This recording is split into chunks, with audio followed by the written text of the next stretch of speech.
하나님의 말씀은 사도행전 20장 24절 말씀입니다. 내가 달려갈 길과 주 예수께 받은 사명 곧 하나님의 은혜의 복음을 증언하는 일을 마치려 하면은 나의 생명조차 조금도 귀한 것으로 여기지 아니하노라. 아멘. 할렐루야.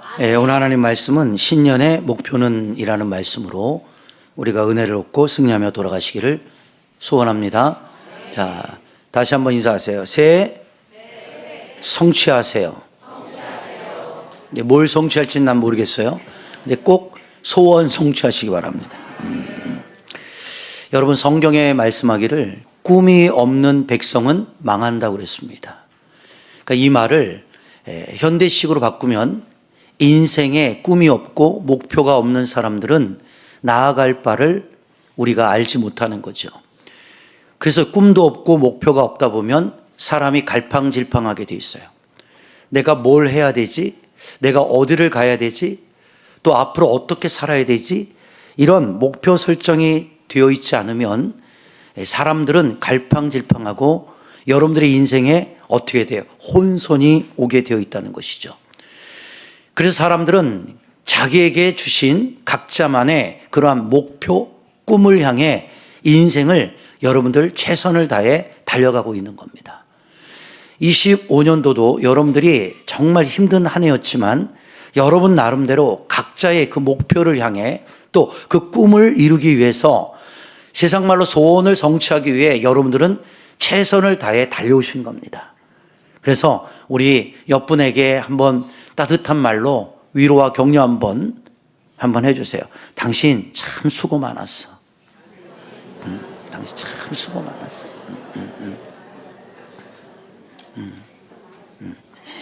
수고 많았다니까 굉장히 기분이 나쁜가 봐.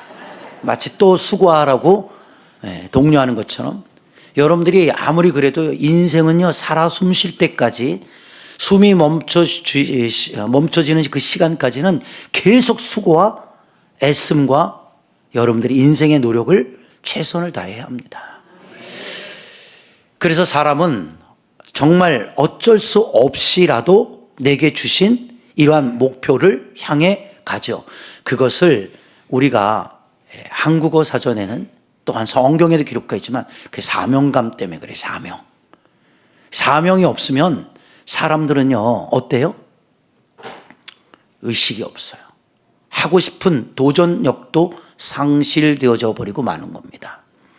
그럼 사명이 뭘까요? 사명 한번 볼까요? 사명 이렇게 써 있어요. 이게 맡겨진 임무, 그 다음에 사신이나 사절이 받은 명령, 유효, 명령, 임무, 책임 이렇게 기록이 되어 있어요. 그러니까 사명이라는 자체는 맡겨진 임무 때문에 그래요. 그래서 이 한자로 보면 심부름 사자의 목숨명이에요. 그러니까 사명이라는 것은 한자로 직역하면 뭔가 맡겨준 심부름을 할 때에는 네 목숨을 걸고 최선을 다하라는 거예요. 아멘. 그러니까 보세요. 사명감이 저 사람이 없다라고 말하는 것은 뭔가 어떤 일에 목숨을 걸어본 일이 없는 거야. 대부분 세상에서도 사업으로 성공하거나 장사로 인생에 성공한 사람들 보잖아요. 이걸 뭐라고 그래요? 사활을 걸었다고 그래요. 맞죠? 내 인생에 사활을 건 거예요. 자, 우리가 아빠로서 자식을 키울 때도 아빠의 사명이 있죠. 남편의 사명이 있죠. 또 사회에 나가면 각자 그 사회의 위치에 사명이 있어요. 그게 맡은 책임감이라는 거예요. 내가 만약에 사장이에요. 사원을 뽑더라도 물론 실력도 좋고, 그렇죠? 학벌도 좋고 괜찮아. 그런데 이 사람을 써보니까 다 좋은데 책임감이 없어. 그렇다면 그 회사에 아무리 실력이 있어도 그 사람을 채용할 필요가 있을까요? 없을까요? 없죠. 똑같은 거예요. 그래서 아빠는 아빠로서 이 가정을 지키려고 최선을 다해 내 인생의 사활을 걸고 이 힘들고 어려운 세상 속에 나가 어떻게 돼요?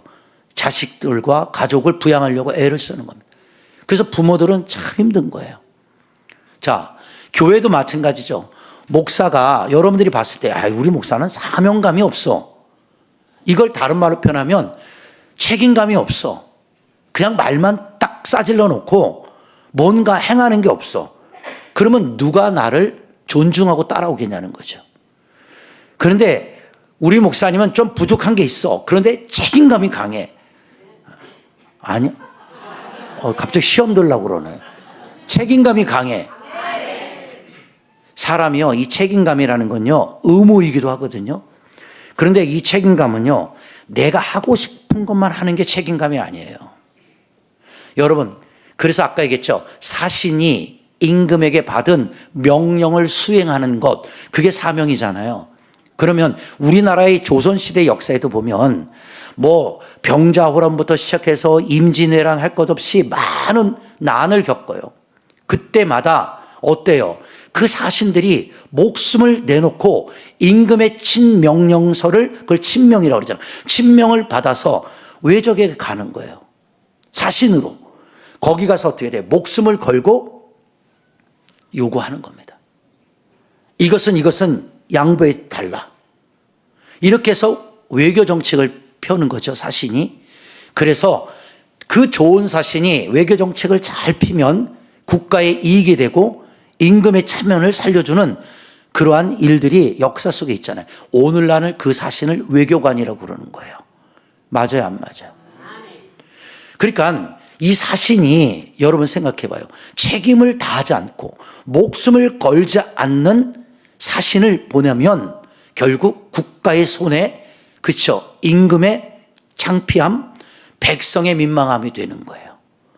오늘날에도 많은 외교관들이 세상에 나가 있잖아요. 그런데 뉴스를 보면 외교관 참사들이 일어나요. 술 먹고, 그렇죠? 막 문제를 일으키는 사건들이. 정말 창피해서 이루 말할 수 없는, 그 뭐예요? 그 외교관 한 사람의 잘못이 결국 국가적 망신, 국민의 망신이 된다는 걸 우리는 잘 알고 있잖아요. 그렇기 때문에 이 책임감이라는 자체는 무거운 거예요. 여러분들이 이렇게 세상에서도 각자 위치에 맡겨진 그 책임감을 감당하는 것도 부담스럽다고요.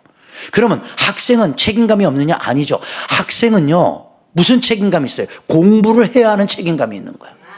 열심히 학교 다니고 열심히 공부해서 그 책임감을 완수하면 내가 원하는 목표, 좋은 대학에 들어갈 수가 있잖아요. 그런데 학생으로서 책임감을 다하지 않고 꿈만 난 서울대학이야. 서울대학 갈 수 있어요. 얼마든지 갈 수 있어요. 대학교 버스만 타고 가면 갔다 올 수 있어요. 난 서울대 수없이 다녀봤어요. 딱 이렇게 된대. 들락날락 수없이 해봤어요. 나는 외대도 많이 가봤어요. 난 고려대도 많이 가봤어요. 그런데 그 학교를 들락날락했다고 내가 그 학교 학생은 아니잖아요. 열심히 공부의 책임을 다한 자들이 정정당당한 실력으로 그 학교에 입학을 했어. 그래서 내가 서울대학교 학생이 된 거지. 미안해요. 아무도 없으니까 아멘을 안 하네. 고려대학교 학생이 된 거지. 연세대 학생이 된 거 아니에요? 그러면 그 사람을 부러워할 게 아니라 이렇게 생각해 보세요. 저 사람은 저렇게 좋은 대학에 들어갈 동안 얼마나 많이 고생했을까. 저희 때만 해도 이런 말 했어요. 대학 들어가려면 4당 오락이라고 그랬어요. 4시간 자면 당선 붙는다 이거야. 5시간 자면 떨어진다고 그랬다고. 그래서 진짜 공부하는 친구들은 자기가 원하는 목표, 그 대학의 꿈을 이루려고 막 4시간, 3시간 자고 타이레놀, 그 잠 안 자는 수면제 같은 거, 그거 깨는 거 있잖아요. 그 약 먹고. 그 환각제인데 그거 먹으면서 공부하는 애들 많아요. 그래서 그 대학에 들어갔을 때 어때요? 얼마나 기쁘고 환희와 감동을 받습니까? 이게 뭐예요? 그 학생은 학생으로서의 책임감을 다한 거예요. 그러면 내가 최선을 다했는데도 들어갈 수도 있고 못 들어갈 수도 있잖아요. 그럼 부모가 그걸 갖고 뭐라 하지 않아요. 괜찮다. 엄마 아빠가 너 봤다. 너 최선을 다한 거 내가 알아. 그러니까 어떻게 돼요? 한번 더 도전해봐라. 그래서 힘든데 재수할 때 돈 밀어주는 거 아니에요. 나도 재수했어요. 어려운 가운데. 그래서 그 재수를 1년 동안 감행하면서 더 갈고 닦는 거죠. 절치부심이라는 말이 있잖아요. 또 갈고 닦고 또 갈고 닦아서 나에게 준 이 시간의 책임감을 다할 때 그것이 목표를 이룰 때 여러분들에게 기쁨과 감동의 절정으로 선물로 주어지게 되는 거죠. 그런데 책임감을 다하지 않는 학생이 그냥 꿈만 좋은 대학에 내가 원하는 과에 그리고 내 인생을 이렇게 살아야겠다. 그거는 그 사람의 꿈이지만 그것을 무슨 꿈이라고 해요? 그건 허망한 꿈이에요. 헛된 꿈이에요. 여러분, 그래서 예수님도 말하는 거예요. 일을 하는 데 있어서 적은 일이 충성하라는 거예요. 적은 일부터 최선을 다하고 적은 일부터 책임감을 가질 때 하나님이 그걸 보시고 나중에 뭐예요? 큰 일을 맡기신다. 이게. 믿으시면 아멘. 그러니까 새해는 적은 것부터 책임감을 갖고 여러분들에게 주신 이 조그만 것 하나 여러분들이 가볍게 여기지 말고 나에게 주신 하나님이 이 주신 사명이다. 그 사명감으로 여러분이 인생을 열심히 아름답게 나아가면서 승리하기를 주의 이름으로 축원합니다.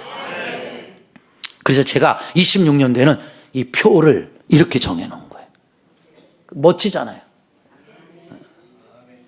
지금 저 사람은요, 어딘지는 몰라요. 근데 그 목표, 자기가 정해놓은 목표를 향해 그냥 달려가고 있는 거예요.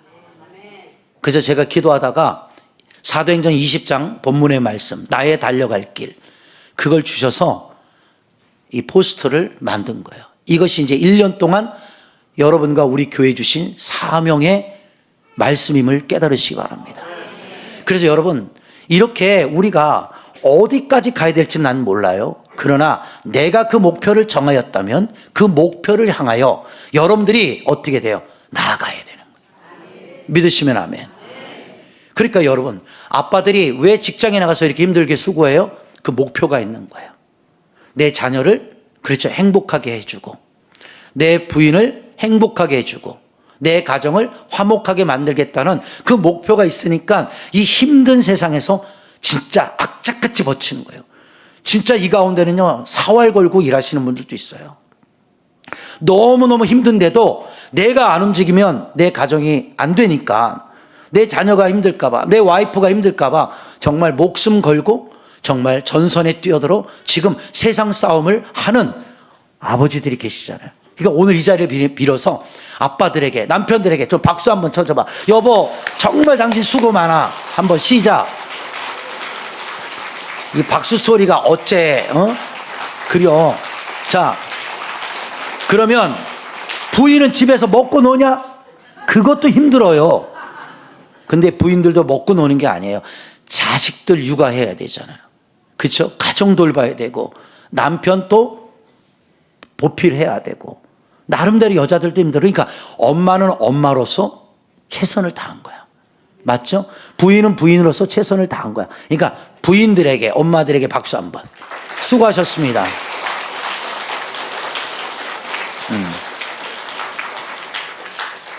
딸, 아들 낳느냐고 수고 많은 거야. 이제는 낳는 걸로 끝나는 게 아니라 엄마의 책임으로 이제 그 자식을 잘 키워야 돼. 얼마나 수고하겠어. 그러면 진짜 멋진 남편은 그 부인을 어떻게 돼? 격려해야 돼. 당신, 우리 둘만 사는 것도 힘든데 내 새끼 낳아줘서 너무 고맙다. 앞으로 이놈 키울 때 얼마나 힘들겠냐. 나도 최선을 다할게. 여보, 우리 힘내자. 이래야 26년도가 살맛이 나지 않겠어? 근데 여러분 이렇게 말해. 그냥 쓸데없는 애새끼만 퍼질러 싸놔가지고 그냥 고생만 시킨다고 이러면 어떤 여자가 그놈하고 살고 싶겠냐고요. 그러니까 옛날에 그 말 많이 들었다. 이렇게 내가 낳고 싶어서 낳냐? 네가 싸질러 놨으니까 이렇게 됐지? 이러고 막 부부싸움 하는 거를 나는 봤다 이거지. 응? 그러니까 자식들이 뭘 느낀 줄 알아요? 아, 나는 괜히 태어났나 보다. 나는 태어날 존재가 아니었는데 그냥 엄마 아빠의 실수로 원치 않는 내가 태어났구나. 이 아이가 그런 자격지심을 느끼기 시작하면 그 아이가 올바른 사회 일원이 될 수 없죠. 여러분의 자녀들에게도 여러분들이 정말 못마땅하고 힘든 게 있을지라도 자꾸 격려하고, 그래 아들, 나는 네가 내 아들이 되어줘서 난 너무 감사하다. 봐봐, 이 아멘 안 할 줄 알았어. 응? 좀 딸이 힘들게 하는 게 있어도 그래, 나는 네가 내 딸인 것이 뭐예요? 자랑스럽다. 이렇게 표현하고 살면 그 집이 행복할까요? 안 행복할까요? 행복하죠. 그러니까 26년도에는 그런 마음가짐으로 살란 말이에요. 응? 자, 우리 성가대가 그렇게 막 멋지고 아름다운 화려한 성가대는 아니잖아요. 솔직하게 뭐 진짜 큰 대형교회 가보시면 얼마나 멋있습니까? 성가대원들도 대부분 다 유학한 사람들, 성악한 사람들, 뭐 진짜 너무 멋져요. 그런데 비하면 솔직히 우리는 부족한 게 많죠. 그런데도 여러분들에게 성가대라는 사명을 줘서 이렇게 최선을 다하는 걸 보면 주님은 그거를 목소리가 아름다워서 감동받으시는 게 아니라 그 적은 사명을 감당하는 걸 보고 잘했다. 잘했다. 자, 성가대 서로 한번 격려해. 잘했다. 응? 자기들도 잘했다 하기 좀 미안한가 봐. 그러니까 이렇게 그냥 잘했다 이러는 것 같아. 지휘자님한테 여러분 박수 한번 쳐줘. 정말 수고했다. 정말 음악에 우리가 베이스가 없는 사람들 데리고 이 찬양대를 끌어간다는 건 굉장히 어려운 일인 거예요. 솔직하게. 지휘자는 많이 힘들 거예요. 26년도 예언할게 더 힘들 거예요. 더 힘들 거예요. 그런데 그것이 나의 어떤 수준과 목표를 향해 하나님의 것을 바라보는 것이 아니라 부족하지만 합력하여 선을 이루라는 하나님의 명령하에 이 정말 부족한 자들이 모여서 아름다운 믿음의 하모니를 낼 때 그것은 천상에서 가장 아름다운 난 찬양이 될 거라고 믿습니다. 여러분들이 큰 헌신을 하지 않아도 괜찮습니다. 조그만 것 하나라도 내게 맡겨주신 그 사명을 갖고 주님을 바라보며 26년도를 나아갈 때 하나님은 천군 천사와 함께 여러분들에게 오늘도 보이지 않게 박수를 치시면서 여러분들을 격려할 거예요. 격려할 거예요.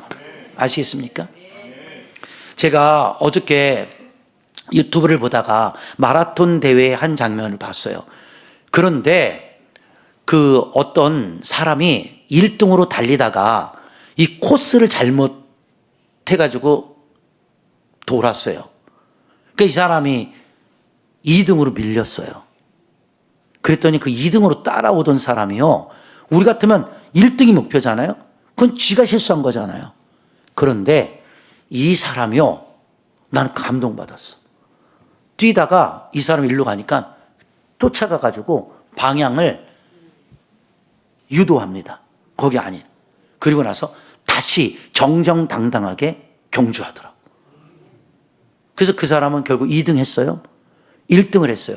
그런데 그 1등 하던 사람이 들어오는데 다리에 쥐가 난 겁니다. 아픈 거야. 쩔뚝쩔뚝 이렇게 하니까 그 2등 하던 사람이 어떻게 한 줄 알아요? 팔짱을 낀 거야. 이거 뭐냐면 1등만이 목표가 아닌 거야. 이 스포츠의 정신은 1등이 물론 목표겠지만 그 사람의 목표는 1등이 아니라 이 힘들고 어려운 과정을 겪고 내 동료, 지금 나와 경쟁 상대로 있지만 연합하는 이 친구를 부축해서 같이 두는 거예요. 관중들이 감동을 받아서 이것이 진정 스포츠의 아름다움이다. 이렇게 하면서 감동을 하는. 여러분, 우리의 인생은 1등만을 원할 수 있습니다. 1등 하려고 애를 씁니다. 그래서 인정도 없고 사정도 없는 거예요. 내가 1등 하지 않으면 내가 2등으로 밀리고 내가 2등을 못하면 3등으로 밀려나는 게 사회의 현실일 줄 모르겠지만 하나님 자녀들은 그렇게 하나님은 1등 하라고 요구하지 않아요. 여러분들에게 하나님이 요구하는 건 딱 하나예요. 최선을 다했으면 된 겁니다. 믿으시면 아멘. 목사도요, 목회를 크게 하느냐 그게 1등 목사고 개척교회 한다고 꼴등 목사가 아닙니다. 하나님의 기준은 뭐예요? 사람 수가 많이 모이느냐 안 모이느냐가 중요한 게 아니에요. 내게 준 사명을 최선을 다해서 정말 사활을 걸고 네게 맡겨주신 그 사명을 감당하려고 너는 지금 최선을 다하고 있느냐? 그 최선을 다했다면 하나님은 나에게 박수를 쳐주실 거라는 거죠. 우리는 너무 보이는 것에 대한 환상을 가지고 있어요. 너무 보이는 것들에 대해서 어떻게 돼요? 목적의식만을 갖다 보니까 1등 아니면 내가 실패한 것 같은 착각을 가지게 되는 거예요. 여러분, 1등이 있기 때문에 2등도 있고 2등이 있기 때문에 3등이 있지만 거꾸로 3등이 있는 사람은 목표인 1등이 있기 때문에 인생을 달려가고 있다는 걸 아십니까? 늘 1등만 한 사람은요, 결국 어떻게 돼요? 인생을요, 결국 실패합니다. 왜? 더 이상 올라갈 데가 없어요. 그래서 연예인들이나 많은 1등한 인생을 사는 사람들 보세요. 최꼭대기까지 올라갈 때는 그렇게 힘들게 바둥바둥 살다가 그 꼭대기에 올라가서 부와 명예와 권력과 인기도를 다 얻었는데 결국 어린 나이 30도 안 된 예쁜 탑스타들이 스스로 생을 마감하잖아요. 왜 그럴까요? 전 그걸 느껴요. 올라가 보니까 올라갈 게 있을 때는 좋았는데 최고에 올라가니까 더 이상 그게 뭐야? 허무하다는 거죠. 세상 거는 그와 같단 말이에요. 우리가 오를 게 있다는 게 행복임을 아셔야 되는 겁니다.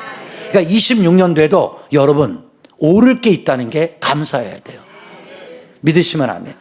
자, 옆 사람 보고 인사하세요. 오를 게 있다는 걸 감사로 생각하세요.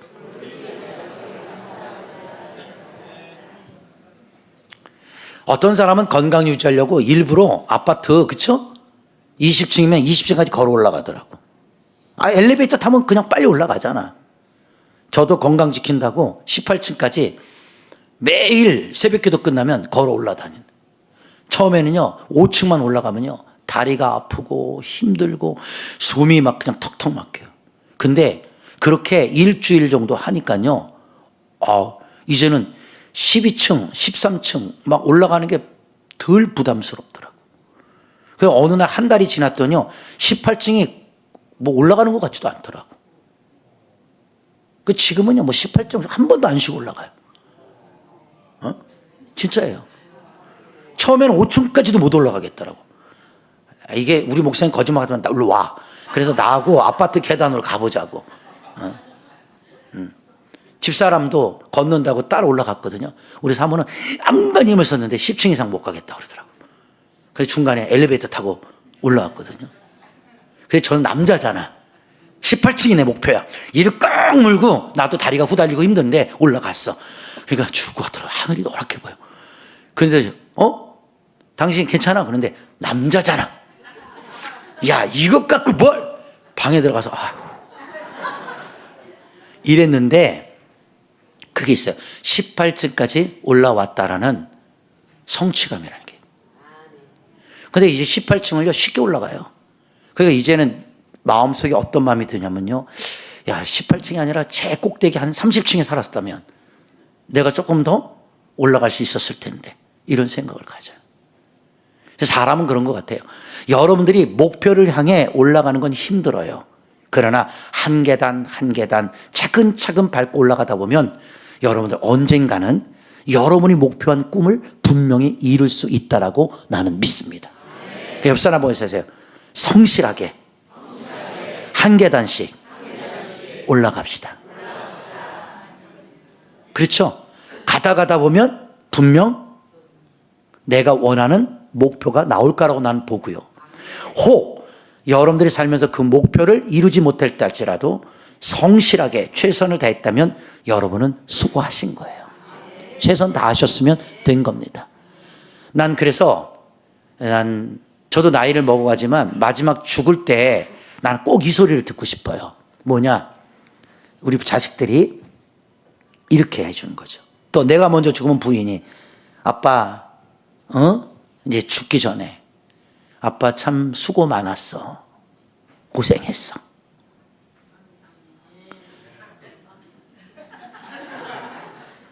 이거 내가 눈물이 나와야 되는데 다들 그거 아빠가 할 일이야? 그러면 안 되잖아. 부인도 남편 손 잡고 그쳐 죽을 때 여보 참 고생 많았어. 천국 가서 만납시다. 그럴 때 감동 있는 거 아니야?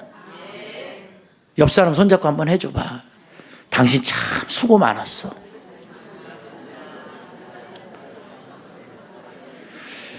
자식들도 힘든 거예요. 내 자식으로 커준다는 거 참 수고 많은 거예요. 저는 왜 하나님께 감사하는 줄 알아요? 내가 30년 동안 수고했지만 누구도 나를 안 알아주는 것 같았다고.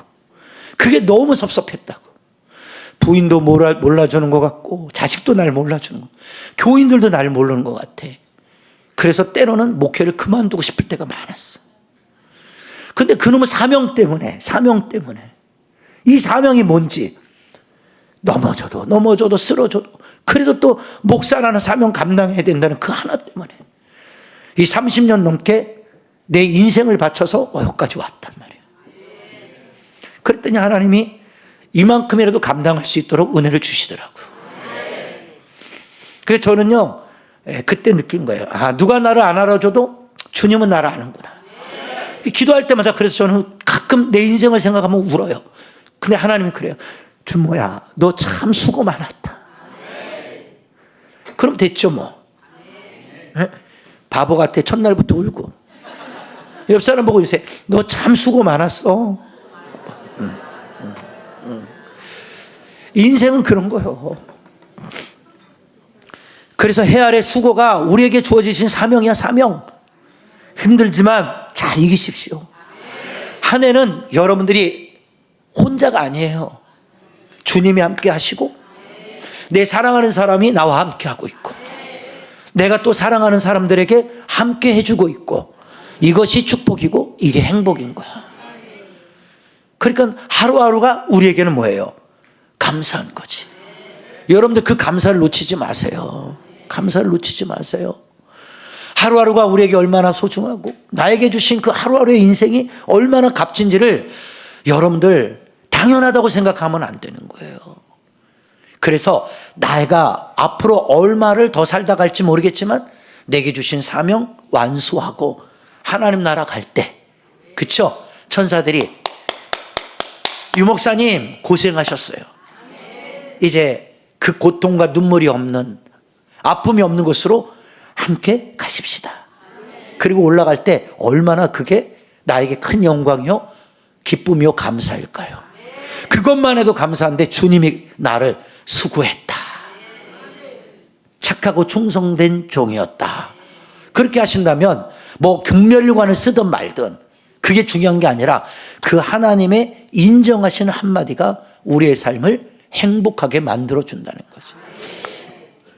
이것이 천국의 언어거든요.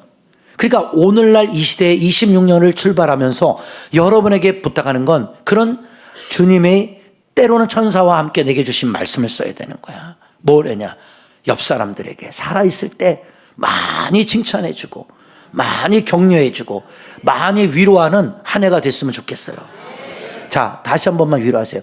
참 수고하실 겁니다. 아셨죠? 근데 그런 것들이 별거 아니죠. 남편들 힘들 때 자녀들에게 또한 부인에게 그 말 한마디 들으면 없던 힘이 생겨요. 감동이 생긴다고. 맞아요, 안 맞아요? 맞죠? 그러니까 사도 바울은 부르심을 통하여 상 주시는 그 하나님을 바라보며 오늘 나의 달려갈 길을 주님 바라보고 달렸다는 거지. 세상을 바라보면 나를 죽이려고, 나를 옥에 가두려고, 나를 제거하기 위해서 많은 사람들이, 적들이 벌떼처럼 일어나 나의 사명을 회방하고 가로막고 있지만 그런 어려움 속에서도 어떻게 돼요? 살 소망까지 잃어버리는 그 고통을 사도 바울이 오늘 표현하고 있지만 왜 내가 이것을 포기하지 않고 주님의 나라를 바라보며 갈 수 있었는가? 그건 하나님이 나에게 맡겨주신 그 사명 때문에 그랬다라는 거죠. 그 사명의식이 부족했다면 사도 바울은 바울로서 살지 않고 예수님을 만나기 전 사울로서 사람들에게 존경받고, 그렇죠, 그 사회적 지위로 인정받는 그 행복한 인생을 선택했을 거라는 거예요. 그런데 예수님 때문에 내가 가진 모든 특권과 이권을 포기하고 주님을 향해, 그 표대를 향해 오늘 나아가는 그 믿음에 정진되어지는 예수 그리스도에 대해 진정한 사랑, 그 사명감이 사도 바울을 그 고통 속에서도 견디게 하는 원동력이 되는 은혜가 되었다는 것입니다. 여러분, 그래서 찬송가 가사에도 보세요. 괴로울 때, 힘들 때 주님의 얼굴을 보라는 것이에요. 때로는 내가 지치고 힘들 때 모든 것을 포기하고 싶을 때도 있지만 나를 위해서 십자가를 지시고 모진 채찍을 맞고 이겨내신 그 하나님을 내가 바라볼 때 내 마음에 큰 고통이 사라지는 거예요. 그리고 그 하나님의 위로와 하나님의 평강과 사랑이 그 고통의 시간을 기쁨과 감동과 감격의 시간으로 하나님이 변화시켜 준다는 걸 여러분이 깨달으셔야 되는 겁니다. 그래서 내가 매일 기쁘게 순례의 길을 행하면서도, 그렇죠, 내가 하나님 앞에 감사할 수 있는 것은 하나님의 영이, 그 하나님의 신이 나와 함께 한다라는 그 믿음 하나 때문에, 그 시로라기 같은 믿음 하나, 보이지 않는 저 사람처럼 어떤 것이 보이지 않는 그 시로라기 같은 목표, 그 하나가 우리를 오늘도 또 일어나게 하는 거예요. 또 걷게 하는 거예요. 여러분, 절대 대저 의인도 7번 넘어진다고 하셨어요. 여러분, 포기하지 마세요. 8번 일어나셔야 합니다.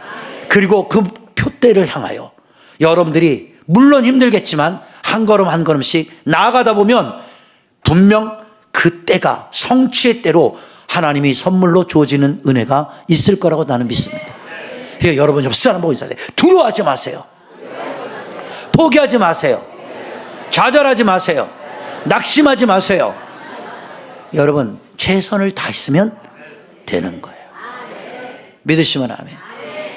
저도요, 잘했다 못했다를 떠나서 제가 그랬잖아요. 25살부터 목회했어. 여기까지는. 그러면 된 거예요. 그렇죠? 여러분, 4년을 이상을 이렇게 목회를 해오면서 왜 갈등이 없고, 왜 고통이 없고, 왜 포기하고 싶은 마음이 없었겠어요?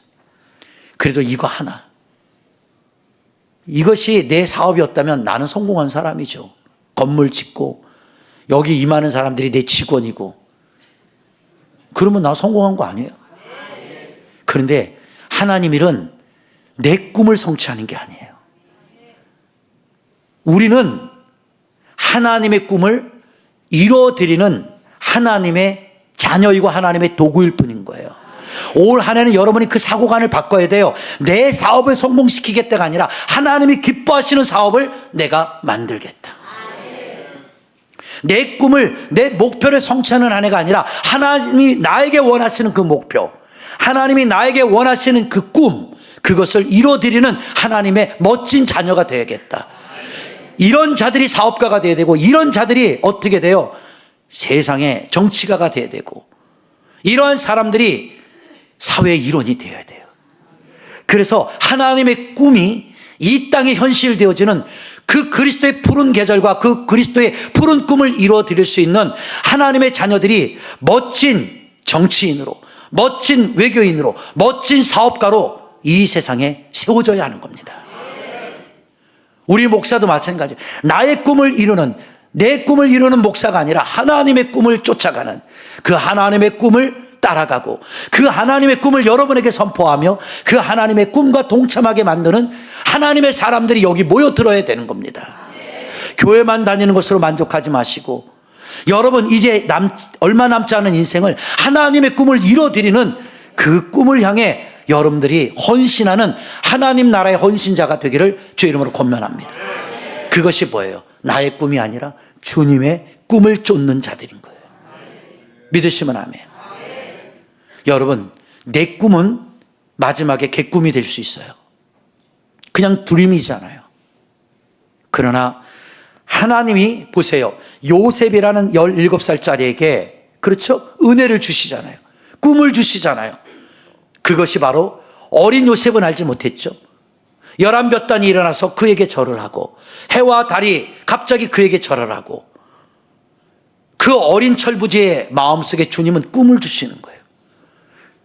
요셉은 그 꿈을 꾸고 철부지니까 형에게, 부모에게 그 꿈 자랑을 하다가 시기 질투를 당하여 결국 형제들의 손에 팔리고, 결국 보디발 장군에게 종살이를 하며 나중에 감옥까지 들어가 억울한 누명을 썼지만, 요셉은 하나님이 자기에게 주신 꿈을 자기의 꿈이 아니라 하나님의 꿈으로 믿고 그 고난의 세월을 견뎠을 때, 때가 되니까 13년 후 30살이 되는 그때에 하나님이 어떻게 하셨어요? 요셉을 7년 대환란의 기근을 막아낼 수 있는 하나님 애굽의 국무총리로 세우는 역사가 일어나지 않습니까? 여러분, 꿈을 꾸십시오. 그러나 내 꿈이 아니라 하나님이 주시는 꿈을 꾸셔야 하는 겁니다. 그래 그 꿈이 여러분의 인생을 지치지 않게, 힘들지 않게. 그래서 요셉은 그 고난의 세월을 이길 수 있었던 게 뭡니까? 하나님의 뜻을 그는 믿었다는 것이죠. 난 여기 계신 여러분들, 젊은이들, 또 사업을 꿈꾸고 계시는 분들, 또 장사를 해야 될 꿈을 꾸시는 분들, 기도하십시오. 그리고 하나님께 간구하십시오. 하나님의 비전을 저에게 주십시오. 그리고 그 비전을 향해 내가 나아갈 수 있는 은혜를 하나님께 간구합니다. 그래서 여기 계신 여러분들이 나의 꿈을 이루는 인생이 아니라 그 하나님이 나를 통해 하나님의 꿈을 이루어드리는 멋진 그리스도인이 되었으면 좋겠습니다. 옆 사람 보세요. 꿈꾸는 자가 되십시오. 그래서 요셉의 별명이 꿈꾸는 자예요. 꿈꾸는 자. 그래서 형들이 뭐라고 약 올렸죠? 야, 꿈꾸는 자가 오는구나 그랬다고. 그 형들은요, 그런 꿈이 없었다고요. 하나님은요, 26년도 여러분 잠자는 동안에도 여러분의 꿈에 찾아가셔서 여러분들에게 하나님의 꿈을 심어주실 수 있어요. 나는 너를 이렇게 쓰고 싶단다. 나는 너를 이런 사업가로 만들고 싶단다. 나는 너를 이렇게 사용하고 싶단다. 하나님이 여러분의 꿈에 찾아가 여러분의 꿈을 녹화하실 수 있다는 거예요. 믿으십니까? 절대 꿈 포기하지 마세요. 내 꿈이 아니라 하나님이 주시는 꿈을 놓치지 마세요. 그럴 때 나의 달려갈 길을 다 달릴 수 있는 그 힘이 하나님께로부터 오는 줄을 나는 믿습니다. 그래서 오늘 마지막으로 부탁합니다. 오늘 본문에 뭐라고 표현하고 있죠? 그래서 말해요. 나의 달려갈 길과 주 예수께 받은 사명이에요. 사명. 이게 오늘 결론이에요. 제가 이렇게 여러분들에게 말한 건 다른 거 없어요. 나는 나의 달려갈 길을 달려간 거지만 그 달려가는 것이 나의 목적, 꿈을 이루기 위함이 아니라 예수님 앞에 받은 이 사명 때문에 나는 이 길을 달려가고 있다는 거죠. 하나님의 은혜의 복음을 증언하는 일을 마치려 하면은 이제 보세요. 나의 생명조차 조금도 귀한 것으로 여기지 아니한다. 이게 무슨 뜻인지 알아요? 예수를 만나기 전과 만나고 난 후는 가치관이 틀려진 거예요. 예수님을 만나기 전의 가치관은 나의 길이에요. 나의 성공이에요. 나의 꿈의 성취예요. 그런데 예수님을 만나고 난 바울은 바뀌는 거예요. 그 꿈이 뭘로요? 복음을 증언하는 일이 바울의 꿈이 된 거예요. 그게 하나님이 심어주신 바울의 꿈이었어요. 나는 복음을 증언하는 것이 이제 하나님이 내게 원하시는 목표다. 그게 나의 사명이고 나에게 주신 미래의 꿈이다. 그런데 이 복음 전하는 일에 대해 이제 더 이상 나는 생명도 조금도 귀한 것으로 여기지 않고 내 이 생명을 복음 증언하는 일에 나는 다 던지겠다. 이것이 바울의 철두철미한 사명관이죠. 그리고 그는 어떻게 됐죠? 목이 잘려 순교하는 날까지 복음의 증인이 된 것입니다. 그 사도 바울의 그 복음의 증인 때문에 오늘날 이 시대에도 우리가 이렇게 그리스도에 대한 복음을 선물로 받을 수가 있었고 저와 여러분 또한 예수 그리스도를 전하는 복음의 증언자로 때로는 그 복음의 증인으로 이 자리에 앉아 있는 것입니다. 고로 권면합니다. 예수 믿는 것을 부끄러워하지 마십시오. 예수님 때문에 받는 순환과 고난, 수치를 여러분 창피하게 여기지 마십시오. 주님은 주님을 위해서 받는 고난과 수치를 가장 위대하고 아름다운 가치관으로 여겨주신다는 거예요. 여러분 기억하세요. 돈도 가치관이 정확해야 돈 버는 목적이 뚜렷하고 그 돈을 벌고 그 가치관이 뚜렷해야 아름다운 가치관을 사용할 수가 있게 되는 것입니다. 제가 유튜브를 마지막으로 보다 보니까 션이 나와요. 그런데 어떤 연예인이 그 션과 인터뷰를 해요. 야, 후배니까 너는 맨날 왜 이렇게 뛰니? 그리고 왜 그렇게 많이 네 돈을 뿌려가면서 헌신하는 거야? 그 질문을 하더라고요. 그러니까 너무 뛰다 보니까 션도요 늙어버렸더라고. 살이 쭉쭉 빠지고. 근데 그 사람이 뛰는 이유가 뭐예요? 어려운 사람이 너무 많아요. 이번 8.15 때 그쵸? 마라톤 완주하면서 왜 뛰었어요? 국가유공자들, 독립투사 후손들, 집 한 칸 없는 사람들, 그 집 하나 주려고. 그래서 전 국민에게 호소하고 앞장서서 다리가 부르트고 발톱이 빠지고 고통을 받으면서도 그 길을 완주하고, 중간에 쓰러지는데 쉬었다가 또 걷고 또 걷고, 그래서 한 보당 얼마씩 축적이 돼가지고 거기 어떻게 돼요? 류게릭병 환자로 고통받는 자기 친구 농구 선수, 그렇죠? 승일 선수 위해서, 앞으로 그런 친구들 더 많잖아요. 그 사람 돕기 위해서 류게릭병원을 세우고. 그래서 너 얼마를 기증한 거냐 그랬더니 하는 말이에요. 저 많이 그렇게 기증 안 했어요. 나를 이렇게 도와주신 분들이 더 기증을 많이 해요. 그러니까 너 거만 얼마 기증했는데 그랬더니 저는 한 130억 했다고 그러더라고요. 근데 이거는 세 발의 피도 안 돼요. 저는 나의 하나님 안에서 나의 도움이 필요한 자들을 위해서 죽을 때까지 뛸 거라고 그러더라. 근데 그런 얘기를 들으면 느낀 게 뭐냐, 저 사람은 도대체 뭘 먹고 살까? 라고 하지만 나는 거꾸로 얘기하거든요. 그것이 하나님이 션에게 주신 그리스도의 꿈입니다. 멋지지 않아요? 그래서 많은 젊은 부부들이, 많은 젊은이들이 그 션의 부부를 동경하는 거예요. 나는 우리 딸에게도, 우리 사위가 될 친구들에게도 그 얘기를 해요. 나는 네 부부가 션과 같은 부부가 됐으면 좋겠다. 하나님의 영광을 위하여. 그렇죠? 그럼 뭐 션이 부부가 안 먹고 안 입고 안 삽니까? 아니죠. 잘 먹고 잘 입고 잘 살아요. 그러나 남을 먼저 생각하는, 그리스도인으로서 약하고 어려운 자를 먼저 돕고자 하는 그 꿈을 하나님은 션을 통해 지금 이뤄가는 거예요. 난 여기 있는 우리의 젊은이들이 그런 꿈을 꿨으면 좋겠어요.